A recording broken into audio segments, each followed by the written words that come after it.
자, 전복 버섯 볶음밥. 말만 들어도 기운이 네. 펄펄 나는데요. 네. 자, 일단 저에게 힘을 좀 불어 넣어주시기 바라겠습니다. 네, 아무래도 이 버섯밥도 사실 맛있지만 이 전복을 넣으면 씹는 맛도 굉장히 예. 좋아지고요. 약간 보양식 느낌도 좀 나잖아요. 네. 그래서 제가 오늘 준비를 했는데요. 일단 선택해 주실 때 표면을 만져봤을 때 이게 딱딱한 것들. 딱딱한 것들. 네, 그래야지 살아있는 것들이니까요. 딱딱한 것들을 골라주시는 게 좋으세요. 자, 일단 한번 세척을 하면서 한번 손질을 한번 해볼까요? 손질을, 예, 좋습니다. 네. 자, 사실 사람들이 이제 전복을 사면 이 손질하는 게 좀 많이 힘들다라는 얘기를 많이 하시거든요. 그런 분들 많으시더라고요. 네. 약한 물로 틀어 놓으시고요. 표면을 한번 솔로 이용해서 네. 닦아주시는 거예요. 그리고 내장을 사용하실 분들은 네. 아무래도 이 내장이 좀 다치면 저희가 터져서 좀 쓴맛이 좀 날 수가 있거든요. 네. 그래서 일단 숟가락을 활용해 주시면 좋고요. 숟가락으로 이 아래편 쪽으로 살짝 한번 눌러주신 다음에 가볍게 쭉 당겨주시는 거예요. 자, 그리고 안에 내장과 함께 네. 손을 떼주시고요. 이렇게 떼면 여기 이가 나와요. 네. 이 이를 가볍게 잘라주시면 돼요. 이렇게 손질을 해주시면 깔끔하게 손질이 되겠죠. 생각보다 어렵지 않네요. 네, 네. 다 좀 어렵다고 생각하시는 분들이요, 칼로 하셔서 칼로, 어려워요. 그래서 그냥 숟가락을 이용해서 아래서 자, 이렇게 두 번 하신 다음에 다시 당기시고 안에 있는 내장을 제거를 위로 쭉 올리시면 쭉 떨어져요. 네. 이렇게 제거하시고 여기 부분에 보면 이가 있거든요. 네. 살짝 손으로 누르면 이렇게 돼요. 이렇게 준비해 주시면 됩니다.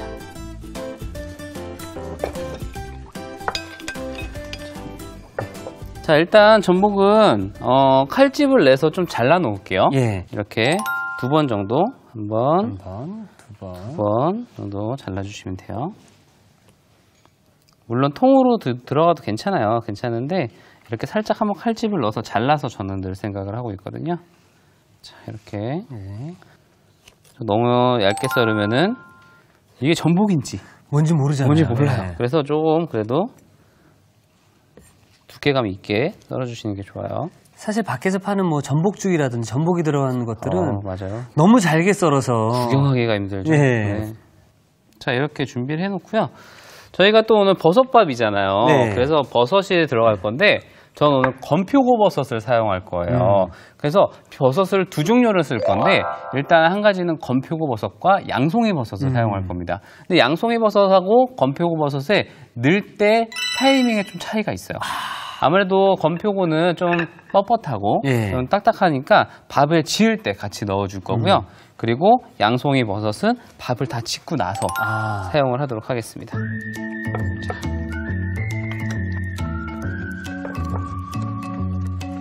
또 이 버섯과 그리고 건표고 버섯과 전복은요 같이 넣게 되면은 씹는 맛이 좋아요.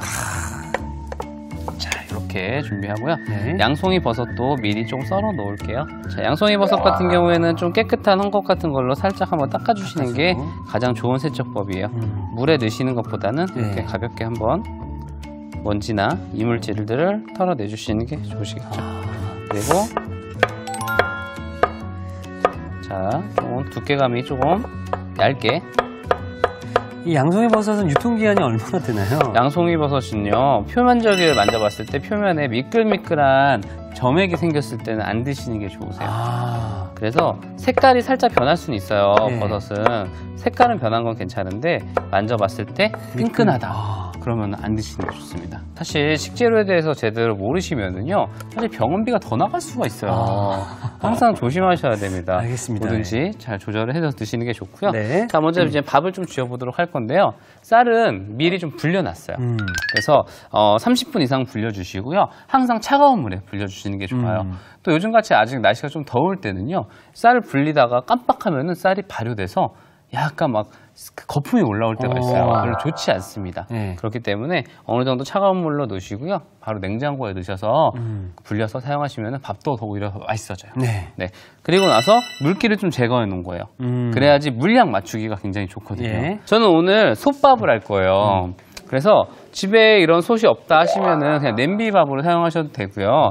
만약에 그냥 일반적인 냄비를 사용하신다면 뚜껑이 조금 무거우셔야 돼요. 그래야지 압이 빠져나가지 않기 때문에 밥이 잘 됩니다. 자, 이렇게. 자, 쌀 한 2컵 정도면은요, 저희 가족들 한 끼 먹을 정도 될 것 같아요. 네. 조금 어머님들은 많이 짓기 때문에 감으로 많이 하시잖아요. 근데 좀 초보분들은요, 물량을 제대로 맞추시는 게 좋아요. 이렇게 지금 물이 있죠. 그럼 물량이 잘 안 맞을 수가 있어요. 자, 이렇게. 네. 자, 물기를 다 제거하신 다음에, 그리고 나서 쌀 양과 동일한 양을 냄비밥에 지어주시면 돼요. 자.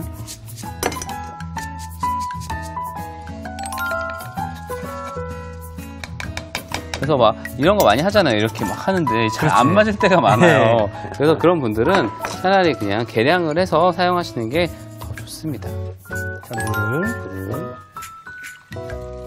이렇게 넣어주시고요. 그리고 다시마 2장 정도 네. 같이 넣어줄 거고요. 자, 그리고 표고버섯. 네.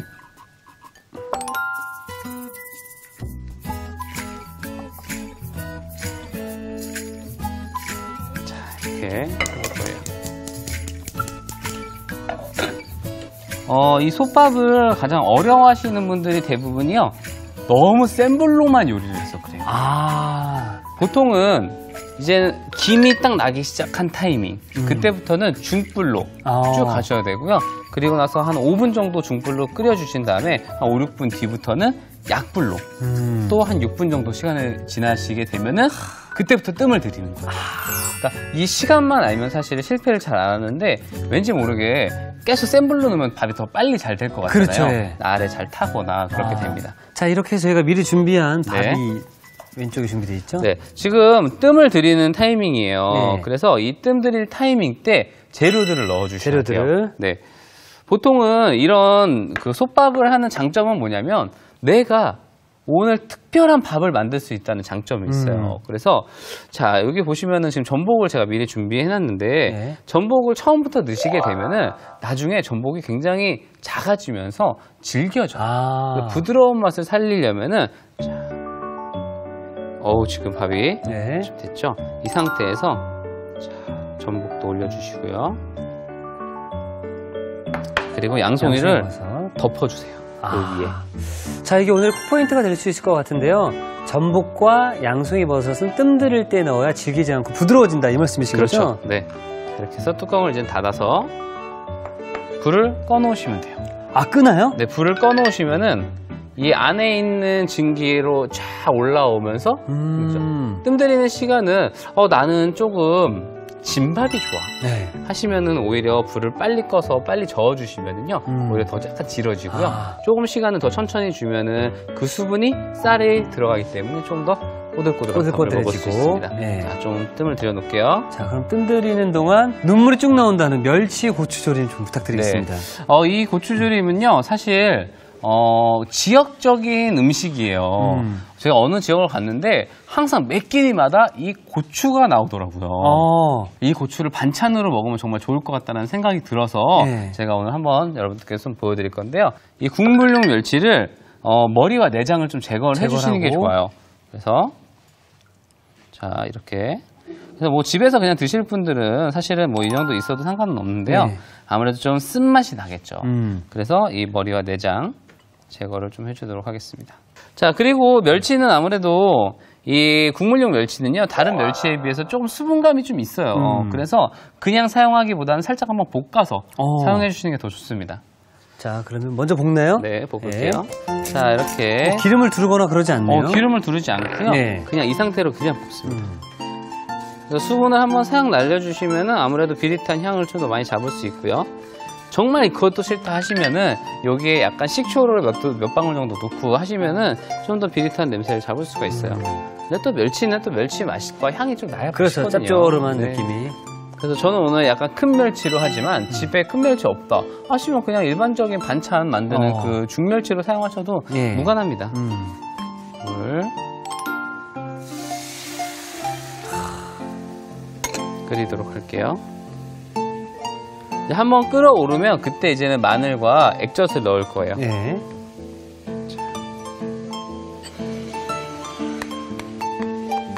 자, 이렇게. 사실 이렇게 멸치 국물 나도 요것만 해도 맛있거든요. 그렇죠. 예. 여기에 이제는 다진 마늘을 마늘을 딱 넣어주세요. 끓이고요. 그리고 여기 지금 이제는 살짝 이제는 우러나오고 있잖아요. 이 우러나올 때 미리 액젓을 넣어주고. 액젓을요? 네. 액젓과 물의 양은요 3대1 정도는 굉장히 좀 초보 단계. 나는 좀 진한 게 좋아하시면은 2대1 정도. 여기에 사용하는 액젓은요 그냥 가볍게 멸치 액젓 사용해 주시면 될 것 같아요. 아, 여기 있습니다. 네. 액젓이 굉장히 많이 들어가요. 네. 자, 액젓. 그래서 오늘 비율은 어떻게 되나요? 저는 오늘 3대1 비율로. 3대1 비율로. 근데 진한 거 좋아하시는 분들은요, 저는 2대1로 해서 먹어요. 이렇게 놓고, 근데 여기 좀 단점이 있습니다. 집에서 이걸 만들면, 네. 온 동네 냄새가, 그 냄새가 탁 퍼져요. 우리 집 멸치 고추전이 먹는다고 소문 다 나겠네요. 다 나죠. 찾아오겠네요. 네. 좀 나눠달라고. 좋아하실 겁니다. 자, 이렇게 해서 약불로 좀 끓이고 있을게요. 네. 그러면 이제는 고추를 좀 넣을 건데요. 네. 오늘 고추는 정말 각종 고추가 다 들어갑니다. 아. 자, 일단은 이 메뉴 자체는요, 매운 요리예요. 그래서 매운 청양고추를 한 2개 정도 넣어주시고요. 네. 그리고 홍고추와 그리고 일반적인 뭐 아사기 고추도 좋으시고요. 네. 저는 풋고추를 준비했어요. 풋고추, 네. 네. 청양고추는 좀 한 1cm 정도 사이즈로 잘라줄 거예요. 그냥 집어먹기 편하게. 네. 그리고 홍고추도 1cm 정도 잘라주시고요. 요 맛을 내주는 청양고추는 좀 작게 썰어주도록 하겠습니다. 야, 그래도 이 고추가 청양고추치고는 굉장히 크네요. 그렇죠. 또 작은 게 더 매워요. 청양고추만 먼저 썰어 넣고요. 네.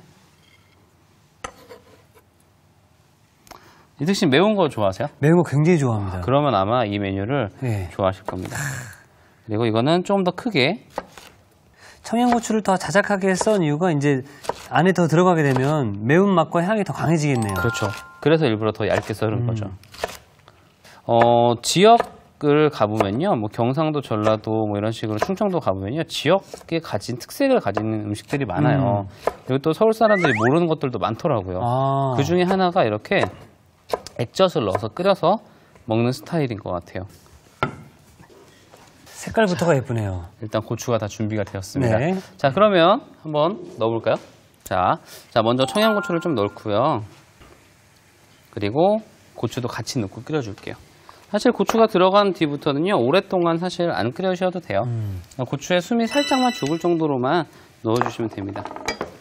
근데 아무래도 액젓이 좀 많이 들어가다 보니까 약간 호불호가 있는 음식이긴 한데요. 보통 동남아 가면은 피쉬 소스에 고추, 그렇죠. 이런 산발라 소스를 많이 주거든요. 예. 산발 소스를. 그래서 산발 소스 같은 느낌으로 만들어 주시는 거라고 생각하시면 돼요. 자.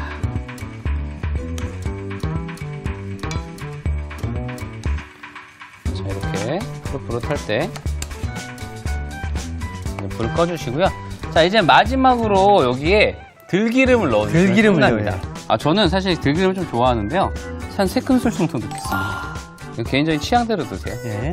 3큰술 정도 같이 넣고, 자, 이제 불을 꺼주고 이제 담아보도록 할게요. 들기름을 넣게 되면 뭐 어떤 차이점이 크게 생기나요? 들기름을 넣으시게 되면 사실 반찬용으로는 좋지는 않은데요. 네. 밥에 비벼 먹는 용으로는 굉장히 좋아요. 그래서 만약에 나는 이거를 반찬용으로 하나씩 지워 먹는 용도로 쓰시겠다 네. 하시면은 안 넣으시는 게 더 좋습니다. 아. 네, 근데 저는 오늘 약간 밥에 살짝 비벼서 넣어서 먹어보도록 할게요. 네. 저 이런 비주얼은 또 처음 보는데 제가 생각했던 거랑 굉장히 달라요. 그렇죠. 네. 이게 굉장히 짜요. 짭조름한데 이 반찬으로는 또 굉장히 이만한 게 없나요? 네, 색깔 있는 음식이에요. 저는 그리고 멸치 고추 조림이라고 해서 네. 굉장히 이렇게 다 졸릴 줄 알았거든요. 근데 국물도 좀 이렇게 좀 있는 좀 거. 짜작하게 있고요. 네.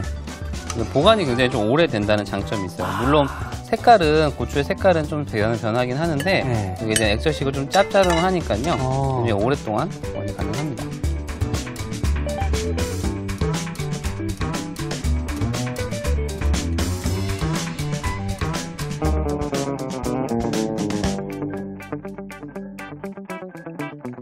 자, 정성을 갓들인 느낌도 좀 나고요. 향이 진하게 느껴지는데요.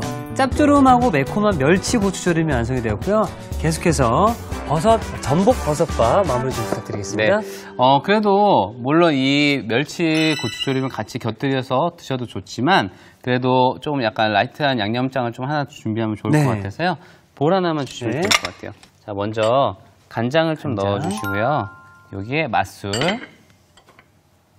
맛술이 들어가면 약간 단맛이 돌아서요. 네. 설탕 같은 거 굳이 안 넣으셔도 돼요.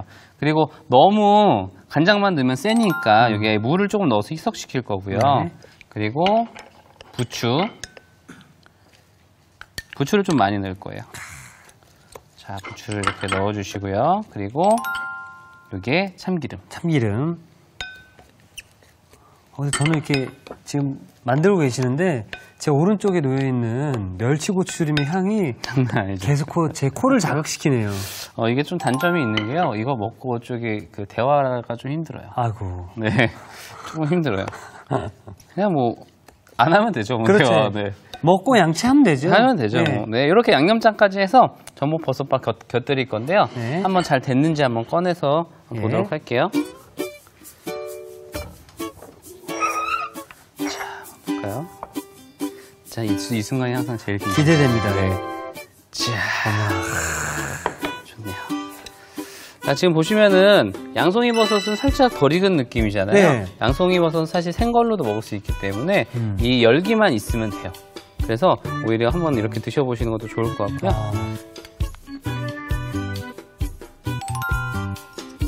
야, 지금 건강밥이네요. 그럼요. 근데 이 집에서 이렇게 밥에 그냥 재료 몇 가지만 넣어서 드시면은요, 완전 또 고급스러워지거든요.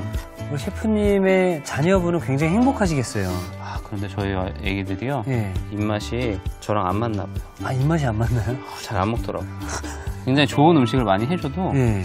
잘 안 먹고 자꾸 사탕 이런 것만 좋아하고요. 아직 어려서 그런 건가요? 굉장히 스트레스를 많이 받고 아이고. 있어요. 자, 이렇게 전복 버섯밥까지 완성이 됐습니다. 네. 이거 한번 담아볼까요? 양념장에다가. 양념장도? 네.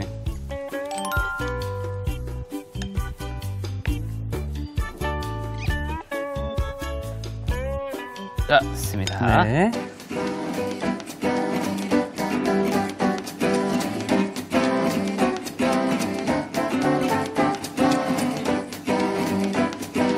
자, 보기만 해도 절로 건강해지는 느낌이 확확 드는데요.